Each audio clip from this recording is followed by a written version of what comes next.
itu silakan dengan segala. Yes, Pak. Ya.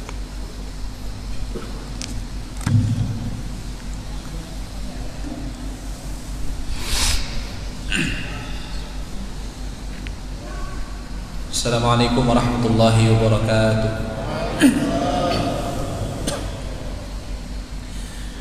Alhamdulillah wassalatu wassalamu ala Rasulillah Muhammad ibn Abdillah wa ala alihi wa ashabihi wa man wala, amma ba'd.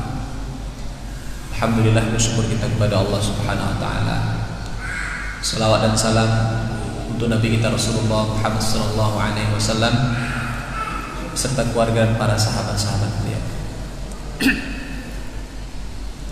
Bapak Ibu para kaum muslimin jamaah pengajian rahimakumullah. Singkatnya waktu kita pada malam hari ini, sedikit kita akan membahas tentang hati yang selamat atau hati yang sehat. Kenapa kita pilih tema ini? Apa pentingnya hati kita sehat? Nanti Bapak bisa buka surat Asy-Syu'ara, ya, surat Asy-Syu'ara ayat 87, 88 dan 89. Pada ayat ke-87 surat Asy-Syu'ara ini, di situ Allah mengisahkan doa Nabi Ibrahim. Nabi Ibrahim berdoa kepada Allah. Ya, enggak apa-apa, makasih. Doa yang dibaca oleh Nabi Ibrahim adalah wala tukhzini yauma yub'atsun. Ya Allah, janganlah engkau hinakan aku pada hari di mana engkau bangkitkan seluruh manusia, berarti hari kiamat. Jadi intinya Allah, jangan engkau hinakan aku di hari kiamat. Maksud dihinakan di sini masuk neraka. Yauma la yanfa'u malun wala banun. Hari di mana tidak berguna harta dan anak.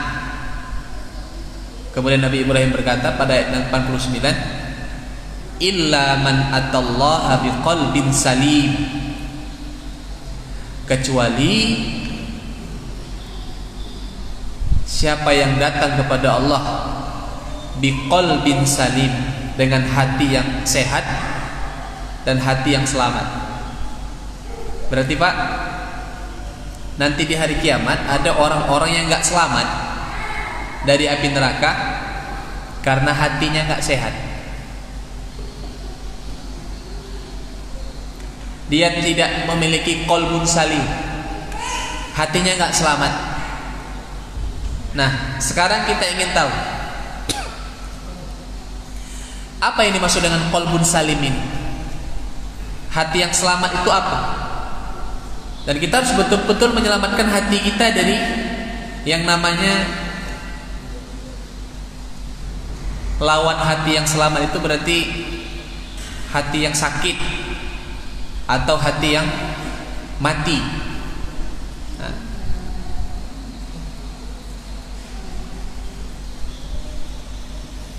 kalau dalam surat Al-Imran yang setiap khutbah Jumat selalu dibaca oleh khatib, di muqaddimahnya adalah ya ayyuhalladzina amanu ittaqullaha haqqa tuqatih wa la tamutunna illa wa antum muslim. Kalian jangan mati, juga kata wala tamutunna, jangan kalian pernah mati illa, kecuali wa antum muslimun, kalian itu benar-benar dalam keadaan muslim, artinya selamat. Nah, ini yang dimaksud dengan hati yang selamat, mati dalam keadaan selamat. Selamat dari apa?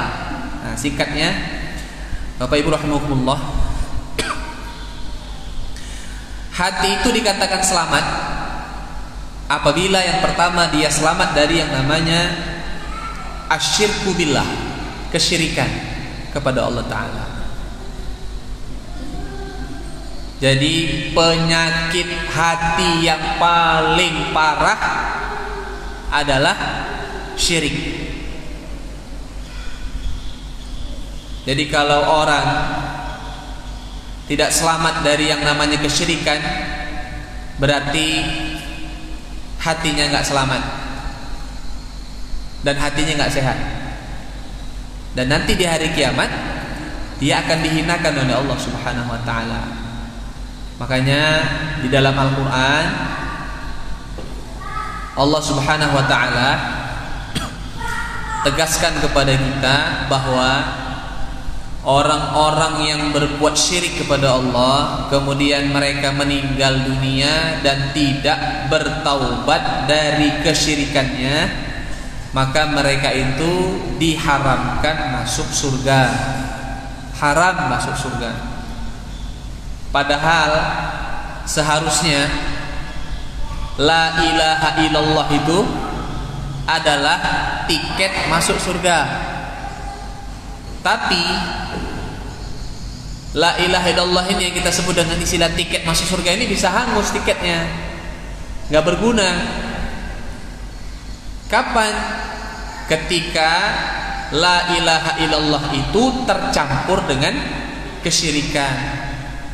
Makanya di dalam ayat yang lain Allah Subhanahu wa Ta'ala juga berkata atau berfirman, alladzina amanu wa lam yalbisu imanahum bidzulmin. Orang-orang yang beriman, orang beriman itu kan berarti mereka sudah mengucapkan la ilaha illallah. Wa lam yalbisu imanahum bidzulmin, dan mereka tidak mencampurkan keimanan mereka dengan kezaliman. Jadi iman dicampur dengan kezaliman. Apa yang dimaksud dengan kezaliman sini? Maka sahabat ketika pertama sekali mendengarkan ayat ini, mereka bertanya kepada Nabi, Rasulullah, apa yang dimaksud dengan iman itu dicampurkan dengan kezaliman? Maka Nabi SAW bersabda, yang dimaksud dengan kezaliman di situ adalah kesyirikan, sebagaimana perkataan Luqman kepada anaknya, ya bunayya la tusyrik billah inna syirka la dzulmun adzim. Wahai anakku, ini nasihat Luqman kepada anaknya, dan ini menjadi nasihat kita kepada nasihat kepada kita para orang tua, Bapak-bapak rahimakumullah. Nasihat yang selalu harus ada tersampaikan kepada anak-anak kita adalah nasihat tauhid. Jangan sampai mereka itu tidak terperhatikan tauhidnya. Kalau kata Luqman tadi, ya bunayya la tusyrik billah, wahai anakku, janganlah kamu berbuat syirik kepada Allah. Inna syirka la dzulmun adzim, sesungguhnya kesyirikan itu adalah kezaliman yang sangat besar. Jadi kalau kita ingin selamat, kalau hati kita ingin selamat, maka harus selamat hati kita dari yang namanya kesyirikan, baik yang besar ataupun yang kecil. Saya kira saya tidak perlu contohkan apa contoh-contoh kesyirikan. Tadi di khutbah Jumat juga saya singgung sedikit tentang contoh-contoh kesyirikan yang berkaitan dengan syiriknya itu ada pada keyakinan kita. Ya, apa yang disebut dengan istilah tatoyur kata Nabi SAW, yaitu adanya anggapan kesialan terhadap sesuatu. Ya, itu bahagian dari bentuk kesyirikan. Jadi yang pertama, hati kita itu dikatakan hati yang selamat apabila selamat dari kesyirikan. Yang kedua, hati kita ini dikatakan hati yang selamat agar kita nanti di hari kiamat memang betul-betul selamat dari yang namanya dihinakan oleh Allah berupa masuk neraka. Yang kedua adalah selamat dari yang namanya praktek bid'ah. Nah ini Pak, Saya ingin sampaikan satu poin penting, bahwa maksiat terbesar atau maksiat terbesar kepada Allah adalah syirik. Itu maksiat terbesar. Ya, maksiat terbesar kepada Allah adalah syirik. Sedangkan maksiat terbesar kepada Nabi adalah bid'ah. Saya tidak tahu belakangan ini, dalam 1 minggu ini aja ada 5 orang lebih nanya ke saya tentang hukum azan di liang lahat saat menguburkan jenazah. Ada 2 itu. Yang pertama azan, yang kedua iqamat. Nggak tahu belakangan ini banyak pertanyaan itu muncul ke WA, baik pribadi ataupun di grup. Sederhana sebetulnya. Jawabannya sederhana. Yang pertama adalah Nabi SAW itu mensyariatkan salat, mensyariatkan adzan itu adalah untuk memanggil orang salat. Itu yang pertama. Yang kedua, orang kalau sudah meninggal dunia, maka tidak ada lagi kewajiban sholat, yang ada disolatkan. Dan yang ketiga, ini paling penting, bahwa dari sekian ribu sahabat yang meninggal, yang dikuburkan oleh Nabi SAW, dan ribuan sahabat, itu tidak ada sekalipun Nabi SAW memerintahkan keluarganya atau Bilal bin Rabah, karena Bilal tukang adzan, untuk mengadzankan ketika menguburkan jenazah. Nah, ini kan bid'ah namanya. Nah, kalau praktek-praktek bid'ah seperti ini masih ada, berarti kita belum selamat hati kita, Pak. Saya ingin sampaikan satu poin penting terkait dengan bid'ah ini. Bapak nanti lihat Al-Quran, Pak, surat Al-Kahfi, itu pada halaman terakhir. Ya, surah Al-Kahfi halaman terakhir itu ada beberapa ayat terkait dengan isyarat bid'ah ini. Allah berfirman dalam Al-Quran itu, dalam surah Al-Kahfi itu, Qul hal nunabbi'ukum bil akhsarina a'mala alladzina dhalla sa'yuhum fil hayatid dunya wa hum yahsabuna annahum yuhsinuna sun'a. Maukah kalian aku tunjukkan orang-orang yang beramal tapi mereka rugi. Beramal tapi rugi.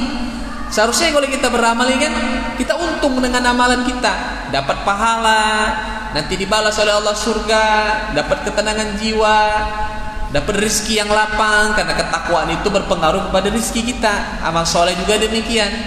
Tapi kata Allah kebalik. Maukah kalian kutunjukkan orang-orang yang beramal tapi mereka rugi? Siapa mereka itu? Alladzina dhalla sa'yuhum fil hayatid dunya, yaitu yang amalannya itu salah. Bahkan bukan salah lagi, tapi disebut oleh Allah dengan bahasa dhalla, dhalal, sesat. Dan lebih parahnya, sayangnya adalah wahum yahsabuna annahum yuhsinuna sun'a. Mereka mengira apa yang salah itu adalah yang paling baik. Makanya bid'ah itu halus, Pak. Kalau syirik kecil kata Nabi itu diibaratkan syirik kecilnya. Syirik kecil itu kata Nabi disebut dengan istilah asyirkul khafi, syirik yang tersembunyi.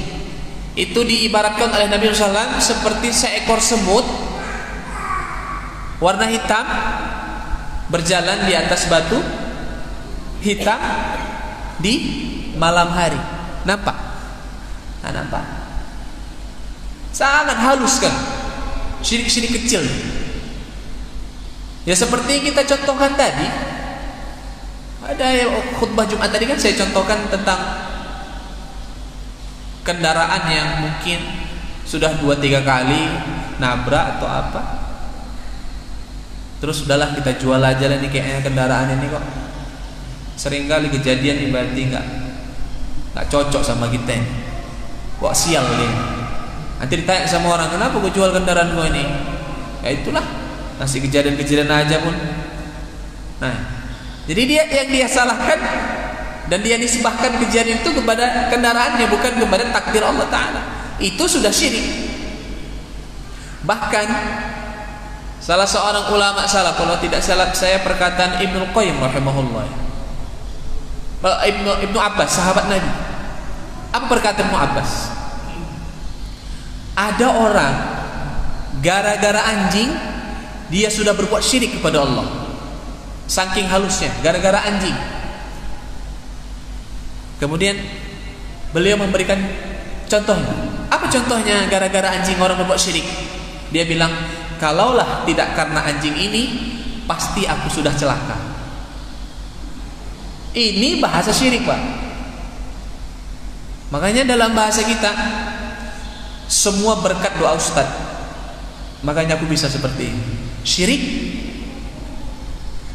Makanya tadi halus tuh. Tapi kalau kita nisbahkan kepada Allah, alhamdulillah karena Allah, kemudian karena doa ustaz, itu baru boleh. Ini itu yang saya katakan tadi, syirik ini syirik kecil memang. Syirik kecil itu halus, nggak terasa dia. Sama seperti bid'ah ini, Pak. Bid'ah ini pun halus sekali dia. Anggapannya bagus, anggapannya baik, tapi ternyata itu tertolak, itu salah, dan itu sesat. Dan itu adalah maksiat Rasul, bermaksiat kepada Rasulullah Sallallahu Alaihi Wasallam. Nah, jadi yang kedua, Bapak Ibu rahimakumullah, kita sampaikan bahwa hati yang selamat itu apabila hati kita ini dalam kehidupan kita sehari-hari kita selamat dari yang namanya kesyirikan. Apa? Bid'ah, baik yang besar ataupun yang kecil, baik bid'ah keyakinan ataupun bid'ah perbuatan, itu semuanya harus kita hindari. Kalau perkataan Ibnu Qayyim rahimahullah, beliau mengatakan orang yang beramal tapi amalannya itu bid'ah diibaratkan seperti orang yang berjalan di padang pasir pakai sepatu, kemudian sepatunya itu masuk ke dalamnya pasir-pasir yang banyak, tapi dia nggak peduli, dia bawa jalan aja kan berat. Terus sampai di sana dia buang itu pasir. Maksudnya apa? Ya sia-sia, capek aja tapi nggak dapat apa-apa. Nah, maka sebetulnya lebih baik sedikit dalam beribadah, yang penting sesuai sunnah, daripada banyak beribadah tapi menyelisihi sunnah Nabi Sallallahu Alaihi Wasallam. Kemudian yang ketiga, Wabillahimuwaffiq, yang dikatakan hati yang selamat itu, hati yang selamat dari apa? Hati yang selamat yang ketiga adalah selamat dari yang disebut dengan kabairud dzunub, yaitu dosa-dosa besar. Dosa-dosa besar ada 7 dosa besar. Ini yang paling besar. Saya sebutkan secara singkat saja. Ijtanibu as-sab' al-mubiqat. Jauhi 7 dosa besar, kata Nabi SAW. Yang pertama syirik, tadi udah kita bahas. Yang kedua sihir. Sihir itu santet, dukun, ya, baik yang pelakunya atau yang minta tolong. Ya misalnya ada orang apa ya, iri atau apalah, kalau bahasa dulu cinta ditolak dukun bertindak katanya Pak. Ah gitulah. Itu kan yang melakukan kesyirik apa, yang melakukan sihirnya kan dukun, tapi yang datang ke dukun untuk minta tolong supaya dia menyihir orang lain, disantet atau menyantet orang lain, itu sama dosanya, sama aja. Nanti pada sekali-sekali pertemuan kita bahas 7 dosa besar ini supaya kita lebih paham. Yang ketiga adalah membunuh manusia maksudnya. Yang keempat adalah memakan riba.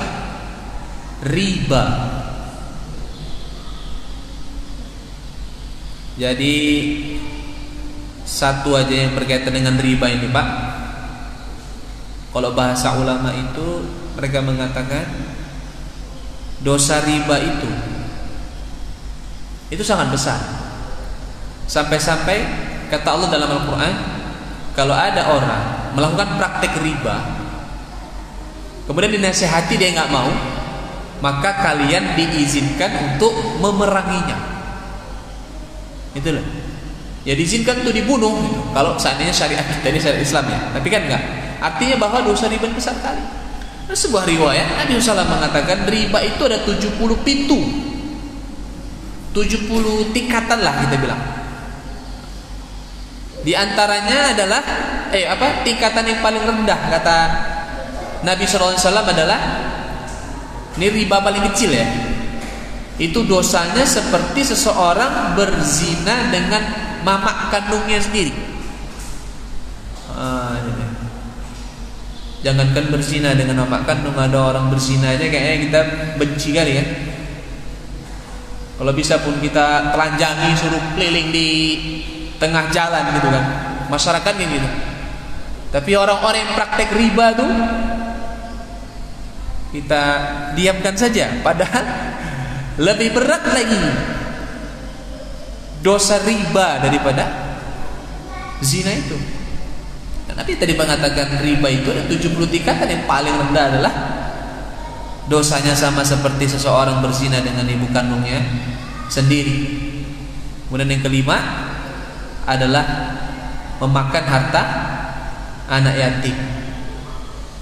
Jadi kenapa dalam ini satu ini Pak, satu rahasia dalam Al-Quran dan mungkin nggak banyak diketahui oleh kita.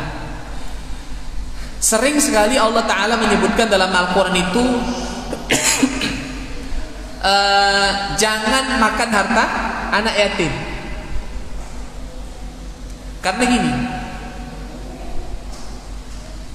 kalau sekarang ini kan ada seorang ayah meninggal, dia masih punya anaknya masih belum balik. Namanya yatim itu adalah anak yang meninggal bapaknya semasa anak ini belum balik, itu namanya yatim. Kalau mama yang meninggal bukan yatim namanya. Yatim itu bapak yang meninggal dan dia masih belum balik, itu namanya yatim. Nah sekarang kan kalau misalnya bapaknya meninggal, bapaknya ini punya harta warisan banyak, siapa yang megang uang itu, harta? Biasanya kalau di masyarakat gitu nih, mamanya kan. Sebenarnya bukan mamanya yang megang, seharusnya. Nah perempuan ini nggak bisa megang uang banyak Pak, gitu ya. Perempuan ini nggak bisa megang uang banyak. Siapa yang megang? Pamannya. Maka disitulah rentan terjadi penyalahgunaan harta anak yatim. Ya, tapi kalau sekarang ini kan ya, dipegang sama mamanya boleh-boleh ya, tapi ya itu kan namanya perempuan. Dia punya keterbatasan dalam akal, makanya tidak diberikan hak untuk memegangnya. Jadi yang megang itu bisa pamannya atau maksudnya paman anak yatim ini, abang dari bapaknya atau adik dari bapaknya atau kakeknya. Nah, karena itu terjadi rentan penyalahgunaan harta anak yatim ini sebagai tambahan saja. Kemudian yang keenam adalah menuduh wanita baik-baik berzina, itu dosa besar. Dan yang ketujuh adalah lari dari peperangan. Ini 7 dosa besar. Ya memang disebut dengan bahasa Nabi itu 7 dosa yang mencelakakan. Maksudnya mencelakakan itu masuk ke dalam neraka. Nah, jadi yang ketiga ini pengertian hati yang selamat. Yang ketiga, kita selamatkan hati kita dari yang namanya dosa-dosa besar apa saja, termasuk dari riba. Kalau di sini Pak hampir nggak ada ya. Tapi kalau di kampung-kampung, bulan yang lalu saya ngisi pengajian di kampung saya di Kuala Simpang sana, di Pulau 3. Mungkin bapak-bapak ada yang pernah sana. Jadi kalau di kampung-kampung itu kan beladang rata-rata. Kalau nggak sawah, kalau kami sana itu apa? Karet, rabung. Ya, terkait dengan apa namanya? Gadai. Ini kita juga harus paham Pak, gadai. Namanya gadai, tapi isinya riba. Gimana itu? Nah, saya kasih tahu contohnya. Mudah-mudahan jangan ada yang pernah lah mengamalkan ini. Kalau pernah, taubatlah kepada Allah. Dosa besar. Saya contohkan gini. Saya misalnya butuh uang, kita bilang mungkin 5 juta atau mungkin bahkan 10 juta. Saya datang ke teman, tetangga atau kawan. Ya mungkin dia punya uang, pinjamlah dulu, pakai dulu uang 1 juta, 10 juta misalnya. Nanti saya balikkan dalam waktu setahun. Nih, balikannya nggak lebih, tetap 10 juta. Nanti kawan kan nanya, apa jaminannya? Itu ladang, gadai, ladang rambung, luas sekian hektar. Nah, biasanya kalau di kampung apa? Selama setahun sebelum uang itu dipulangkan, ladang itu kan punya saya ya, misalnya. Ladang itu saya yang ngambil hasilnya atau yang minjamkan uang tadi? Oh, di kampung-kampung tuh yang minjamkan uang, setahun dia yang ngeruk hasilnya. Ini akal sehat saja, ini orang ini jahat ini. Kurang ajar. Kenapa kita bilang kurang ajar? Ini orang kesulitan, butuh uang. Begitu dia dapat pinjaman uang, dia kan harus mengembalikan dalam waktu setahun. Bagaimana dia mau mengembalikan sementara hasil dia yang seharusnya digunakan untuk bisa cari uang untuk mengembalikan hutang itu diambil sama yang pinjamkan? Nah, inilah jahatnya riba. Dan itu terjadi banyak praktek di kampung-kampung yang gini-gini. Bukan gitu yang namanya gadai, Pak. Itu riba namanya, bukan gadai. Yang namanya gadai itu adalah ya udah pinjam uang misalnya 10 juta, saya balikkan nanti setahun. Kalau, nah ini dia, kalau saya nggak bisa bayar setahun, ini ladang kita jual sama-sama, berapa utangku, ku bayarkan, sisanya ya punyaku. Ya sudah, gitu aja, orang sebagai jaminan saja, bukan kita ngambil manfaat dari ladang itu. Itulah dia. Nanti ada yang bilang, Ustaz, kalau gitu yang minjamkan uang rugilah, dapat apa dia? Gak dapat untung, gak dapat apa-apa sama sekali. Jawabannya sederhana. Asas dari pinjam meminjam adalah tolong menolong, bukan cari untung. Kalau cari untung itu jualan. Bapak mau cari untung, silakan jualan. Misalnya beli handphone harganya 2 juta, Bapak jual 10 juta, kalau ada orang mau, boleh nggak? Hah? Boleh nggak? Mana pedagang-pedagang ini? Boleh, asal orang mau dan ridho. Tidak masalah, nggak ada batasan dalam masalah jual. Tapi kalau mencari untung, cari untung jangan dari pinjam meminjam. Nah ini kan masalah riba ini perlu menjadi perhatian bagi kita, Bapak Ibu rahimahullah, terutama di kampung-kampung ya. Ya kita udah tahu juga itu rentenir segala macam. Nah itulah dia. Ya jangan kita terjumus dalam masalah riba ini. Dan keempat, yang terakhir saya kira, hati yang selamat itu adalah hati yang selamat dari penyakit-penyakit hati. Penyakit hati yang paling parah itu ada 3, Pak. Saya sebutkan 3 saja. Walaupun banyak sebetulnya penyakit hati ini yang harus diselamatkan hati kita dari penyakit-penyakit ini. Agar hati kita memang selamat. Yang pertama adalah sombong. Sombong ini dosa yang pertama sekali adalah dosa sombong. Pertama sekali dosa itu ada di yang dilakukan oleh makhluk. Itu sombong. Warisan siapa itu? Hah? Iblis, setan. Sombonglah bapak-bapak. Dapat warisan setan di sana. Sombong itu, aduh. Nabi mengancam orang yang dalam hatinya ada sombong sebesar biji sawi, kalau bilang itu udah nggak bisa masuk surga deh. Berat. Saya sebutkan, orang itu terkadang sombong dalam hal apa? Yang pertama, masalah harta, rezeki. Gara-gara harta sombong dia. Contohnya udah ada Qarun. Bapak mau sombong dengan harta, udah ketinggalan zaman. Ada dulu orang yang sombong dengan hartanya. Saya kasih tahu nih Pak, cerita Qarun, sikat aja. Qarun itu Pak, kalau dalam Al-Quran, kunci berangkasnya itu, bodyguardnya aja nggak sanggup ngangkat. Bahkan dalam sebuah riwayat tafsir Ibnu Katsir sebutkan kalau Qarun itu keluar bawa kunci-kunci berangkasnya, ini masih kuncinya ini. Dia butuh 40 keledai untuk bisa ngangkat kuncinya. 40 keledai. Dan lebih hebat lagi apa?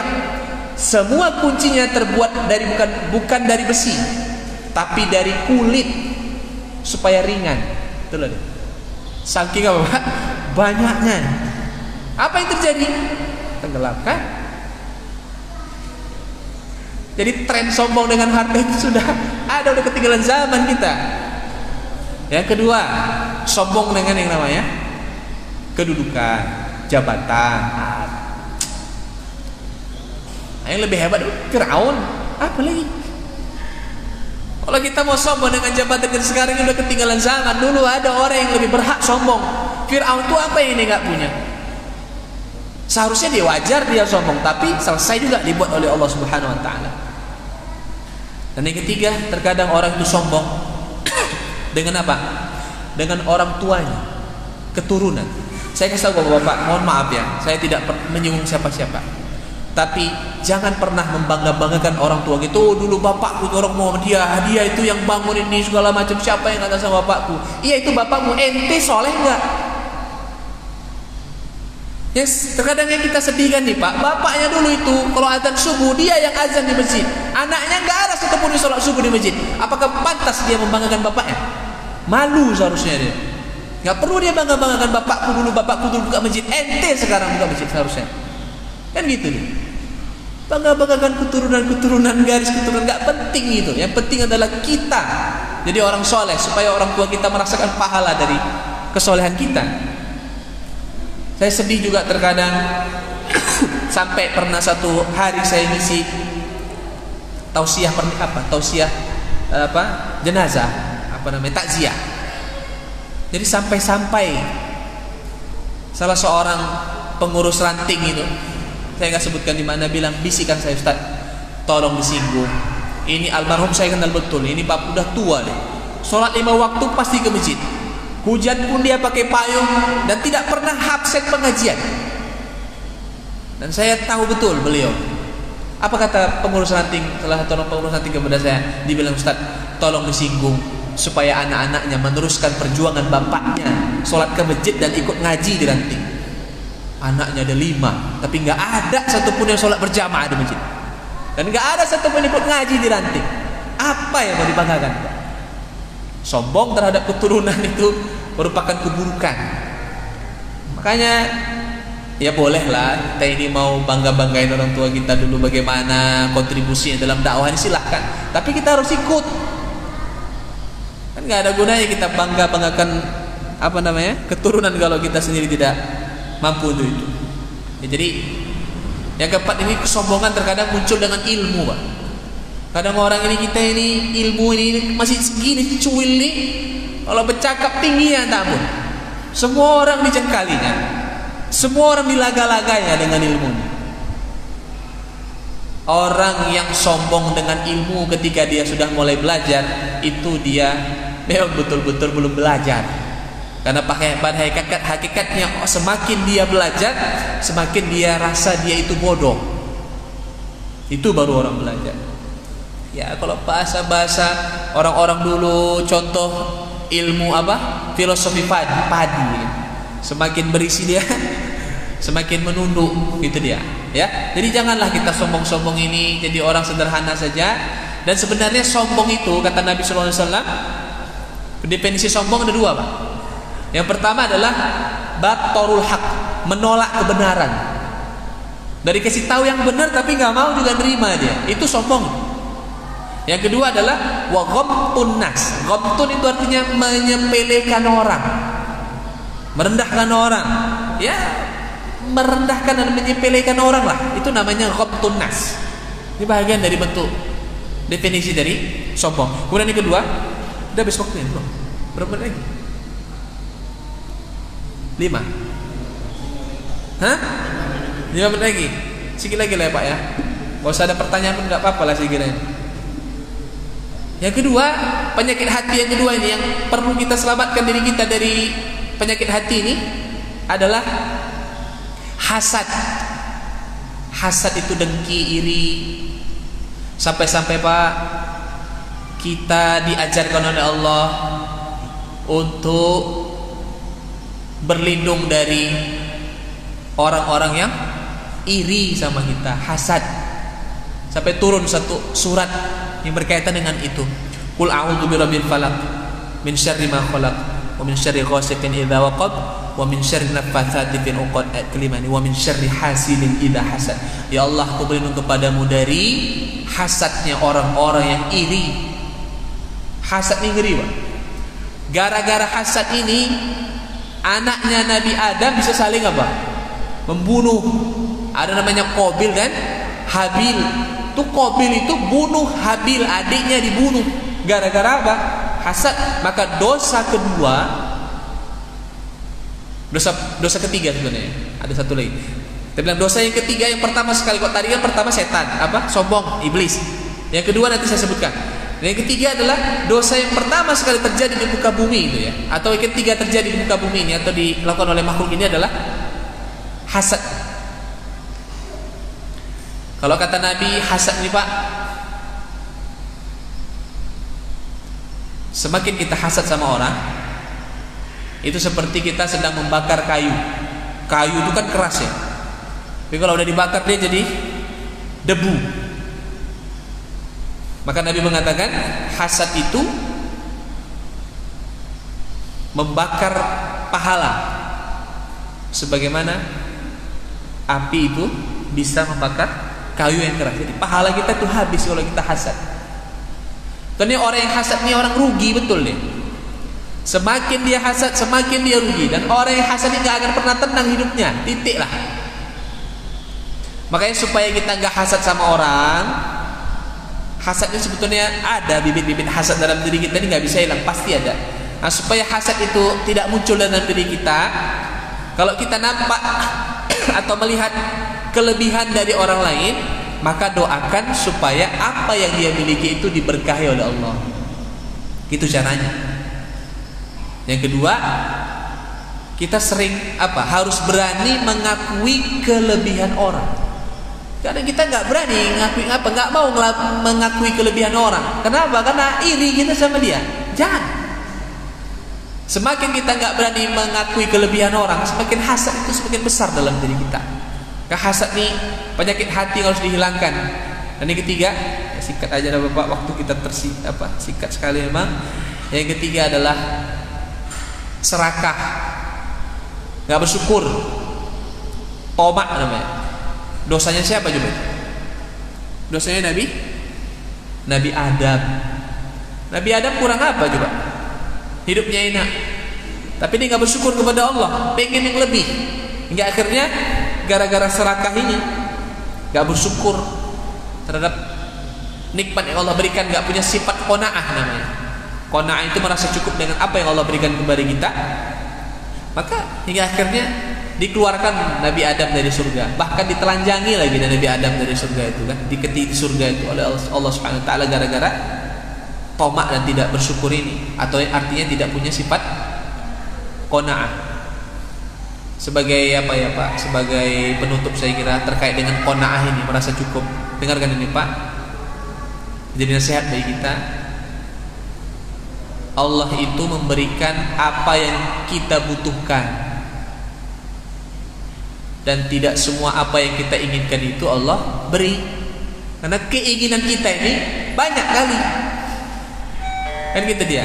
Tapi kalau kebutuhan kita itu insya Allah akan dicukupkan. Jadi kebutuhan pasti dicukupkan oleh Allah.